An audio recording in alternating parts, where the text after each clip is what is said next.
Operation tiger फत्ते करण्यास फडणवीसांची शिष्टाई मोलाची. भाजप श्रेष्ठींसोबत फडणवीसांच्या बैठका पार पडल्या.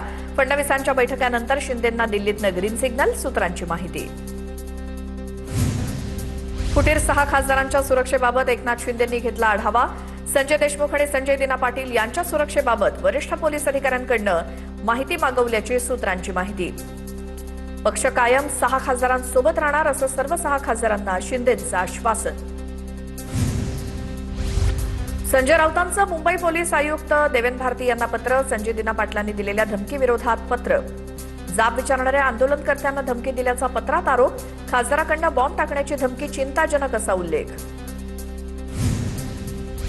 संजय राऊतांच्या भांडूपमधल्या निवासस्थानी ईशान्य मुंबईतील पदाधिकारी दाखल. संजय दिना पाटील आणि संजय राऊत यांच्यातील वादानंतर शिवसैनिक राऊतांच्या निवासस्थानी. छत्रपती संभाजीनगरच्या जिल्हा बँक निवडणुकीत ठाकरेंच्या सेनेचे अंबादास दानवे महायुतीत जाण्याची शक्यता. अंबादास दानवे महाविकास आघाडीच्या पॅनलऐवजी भाजपसोबत जाण्याची शक्यता. जिल्हा बँक निवडणुकीसाठी नव्या राजकारणाचे संकेत. सुप्रिया सुळे आज पुणे दौऱ्यावर. थोड्याच वेळात जिल्हाधिकारी कार्यालयात घेणार भेट. बैठक घेणार. मतदारसंघातील कामांचा आढावा घेणार. तर सार्वजनिक बांधकाम विभागात बैठकीचं आयोजन. 18 कोटींच्या निधीवरनं ओम राजे निंबाळकर आणि राणा जगजितसिंह पाटलांमध्ये श्रेयवाद पेटला. दोघांनी सोशल मीडियावर पोस्ट करत महायुतीचे आभार मानले. पक्षप्रवेशानंतर धाराशिव नगरपालिकेला निधी. निंबाळकरांचा दावा. नागपुरात अजित पवारांनी उद्घाटन केलेलं राष्ट्रवादीचं विभागीय कार्यालय तुटणार. नगरविकास विभागानं राष्ट्रवादीचे प्रवक्ते प्रशांत पवारांची अपील फेटाळली. रामदासपेठ भागातील काचीपुरा इथे डॉ. पंजाबराव देशमुख कृषी विद्यापीठाच्या जागेवरती अतिक्रमण. तर खटला फास्ट ट्रॅक कोर्टात चालवा आणि आम्हाला न्याय द्या. केतन अग्रवालच्या कुटुंबियांची सरकारकडे मागणी. सिया गोयलनं लोहगडावरती केतन अग्रवालची हत्या केली. तुकाराम मुंढेंना सोशल मीडियावरनं शिवीगाळ करत धमकी. व्हिडिओ व्हायरल होताच खडकपाडा पोलीस ठाण्यात गुन्हा दाखल. 4 तासात धमकी देणाऱ्या दुर्गाप्रसाद पांडेला मुंबईतनं अटक. संयुक्त महाराष्ट्र लढ्याचा ऐतिहासिक दस्तऐवज शासनाला मिळाला. ज्येष्ठ पत्रकार कुमार कदम यांच्याकडे असलेला हा दुर्मिळ दस्तऐवज शासन आपल्या संग्रहात घेणार. सांस्कृतिक कार्यमंत्री आशिष शेलार यांची विधान परिषदेत माहिती. कोल्हापुरात गोकुळ दूध संघ निवडणुकीचे पडघम वाजू लागले.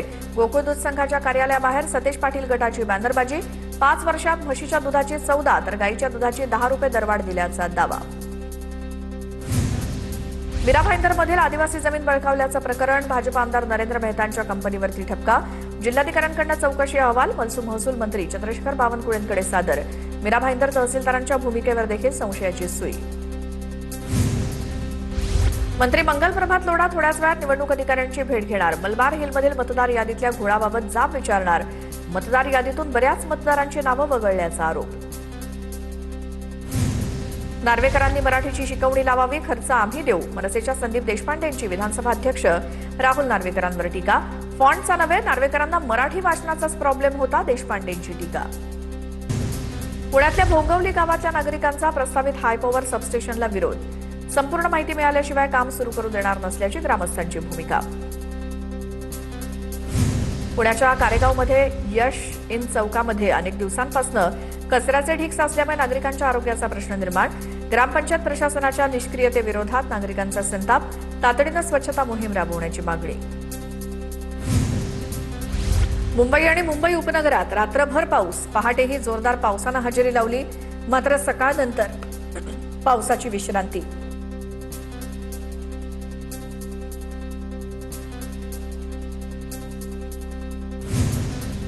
मीरा भाईंदर शहरात सकाळपासून जोरदार पावसाला सुरुवात. पावसामुळे वातावरणात गारवा निर्माण. पाऊस असाच कायम राहिल्यास शहरातील पाणी टंचाईची समस्या दूर होण्याची आशा व्यक्त. मुंबईच्या वांद्रे, माहीम आणि दादर परिसरात ढगाळ वातावरणासह रिमझिम पाऊस. कालच्या पावसामुळे मुंबईकरांना त्रास सहन करावा लागला होता. मात्र आज परिस्थिती नियंत्रणात. मुंबई शहरात मुसळधार पाऊस. मात्र धरण क्षेत्राकडे पावसानं पाठ फिरवली. मुंबईकरांना अजूनही पाण्याची चिंता कायम. ठाणे जिल्ह्यासह इतर धरण क्षेत्रात अजूनही पावसाची प्रतीक्षा. पुणे जिल्ह्याच्या घाटमाथ्यावर जोरदार पाऊस. तामिणी आणि नारायणगाव परिसरात 100 मिलीमीटरपेक्षा अधिक पाऊस पडला. घाटमाथ्यासाठी ऑरेंज अलर्ट जारी करण्यात आला. हवामान खात्याकडून आज रत्नागिरी जिल्ह्याला येलो अलर्ट. पुढील 3 दिवस कोकणामध्ये मुसळधार पावसाचा इशारा. किनारपट्टी भागालगतच्या नागरिकांनी सतर्क राहण्याचं प्रशासनाचं आवाहन. नाशिकमध्ये आज पुन्हा पावसाचा अंदाज. आज येलो अलर्ट देत हवामान खात्याकडून हलक्या ते मध्यम स्वरूपाच्या वर्षावाचा अंदाज. जोरदार पावसामुळे छत्रपती संभाजीनगर आणि जालना जिल्ह्यातील 9 मंडळात अतिवृष्टीची नोंद. नदी नाले दुथडी भरून वाहत असून काही ठिकाणी पूल वाहून गेले, तर पेरणीच्या प्रतीक्षेत असलेल्या शेतकऱ्यांना मोठा दिलासा. छत्रपती संभाजीनगरच्या कन्नड सोयगावमध्ये ढगफुटी सदृश पाऊस. पुलावरून एक तरुण वाहून जात असतानाचा थरारक व्हिडिओ समोर. जरंडीमधील पुरातल्या थरारक रेस्क्यू ऑपरेशनचा व्हिडिओ व्हायरल. वाशिम जिल्ह्यात सोयाबीनच्या दरात पुन्हा सुधारणा. 6,500 रुपयांपर्यंत घसरलेले दर आता 7,000 रुपयांपर्यंत पोहोचले. सलग पावसामुळे निर्माण झालेल्या सकारात्मक वातावरणाचा शेतकऱ्यांना फायदा. लातूर जिल्ह्यातल्या रेणापूरमधील मंदिरात चोरी. चोरट्यांनी बालाजी मंदिरात मूर्तीवरती असलेले दागिने लंपास केले. जवळपास 1.5 लाख रुपयांचे दागिने चोरट्यांनी पळवले. मुक्ताईनगरमध्ये पहिल्याच पावसात तहसील आणि पोलीस कार्यालयाच्या आवारात गुडघाभर पाणी साचलं. शासकीय कामासाठी येणाऱ्या नागरिकांसह कर्मचारी आणि पोलिसांना मोठा त्रास. सिंधुदुर्ग जिल्ह्यात गेल्या 2 दिवसातील पावसामुळे शेतीच्या कामांना वेग. भाताची रोपं काढणी सुरू झाली असून येत्या काही दिवसात पाऊस कायम राहिल्यास रोप लावणीला सुरुवात होण्याची शक्यता.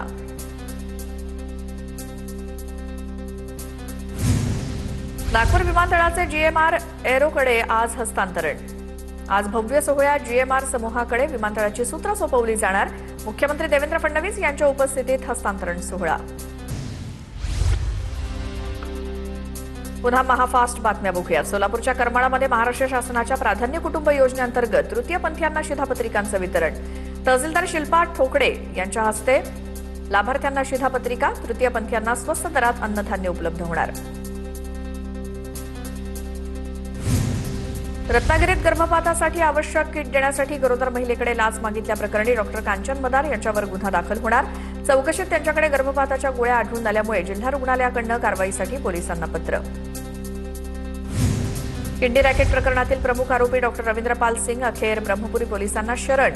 या डॉक्टरचा किंडी रॅकेटमध्ये प्रमुख सहभाग असल्याचा पोलिसांना संशय. जामीन अर्जावर आज पुन्हा एकदा सुनावणी होणार.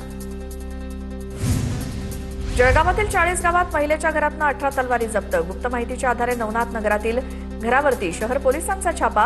18 तलवारी आणि 10 कोयते जप्त. महिलेसह 2 अल्पवयीन ताब्यात. शस्त्रसाठा विक्रीच्या उद्देशानं बाळगण्यात आल्याचा संशय. नागपुरात बंदी असलेल्या खऱ्याची विक्री. TV9 मराठीच्या टीमकडनं रियालिटी चेकमधनं विक्रीचा प्रकार उघड. 80% पानटपरीवरती मिळतोय खरा. कारवाईच्या भीतीनं 25 रुपयांचा खरा 60 रुपयांवर पोहोचला. लखनौसारखी दुर्घटना टाळण्यासाठी भंडाऱ्यातील कोचिंग क्लासेसवर नगरपालिकेची कारवाई. प्रसिद्ध ट्यूशन गल्ली परिसरातील विविध ट्यूशन क्लासेसला नोटीस. 7 दिवसांच्या आत त्रुटी दूर करण्याचे निर्देश.